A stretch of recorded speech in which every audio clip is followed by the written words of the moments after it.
creepiest thing about narcissists is how they study you, and not to love you, not to care for you, but to use you. Narcissists don't pay attention to you the way that a caring friend or a partner would. They are collecting data. Every story, every fear, every insecurity that you share with them, they're storing that for later. And at first, it feels amazing. They listen so closely, they listen so intently, they want to know everything about you, and you think, finally, somebody who gets me. The trap, and what we don't realize, is they are making this mental catalog of our soft spots, childhood wounds, our biggest dreams, our biggest fear, and later, these same things are going to get turned against us. If I am a person, especially if I'm a person that is married, I use my partner's insecurities and fears against them. Every single time that is done, that is always breaking trust. It is always breaking the foundation of the relationship. So the Gottmans, they are a couple that are psychoanalysts, and they have really the longest running study on married couples to date. Their study dates back from 1992 to present, and they say that with 94% accuracy that when they are in session with a couple, they can predict whether that couple will divorce. So most people think that there are big things that have to happen for divorce to happen. It isn't. It's the tiny things that happen.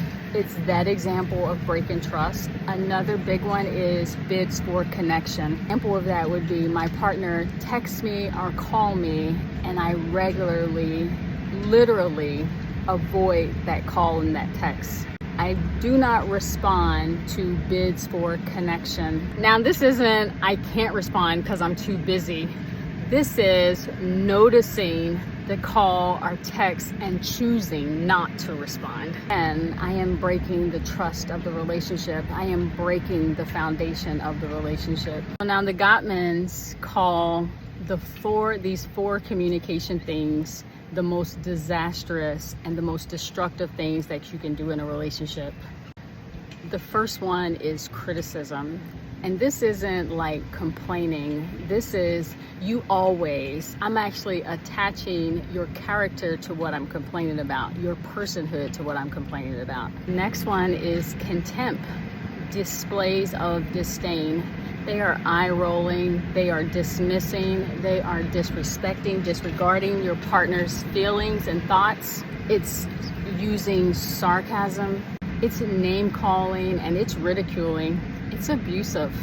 The next one is defensiveness. I don't really have a system in place where I can hear a criticism and not take personal offense. So in that situation, the person has a lot of shame on board, but they are shifting the blame back onto the other person or just outright dismissing what they're talking about. And the last one is stonewalling. Now, stonewalling is different from I need silence to sort of process what's happening. Stonewalling is deliberately using silence as a mean of punishing my partner.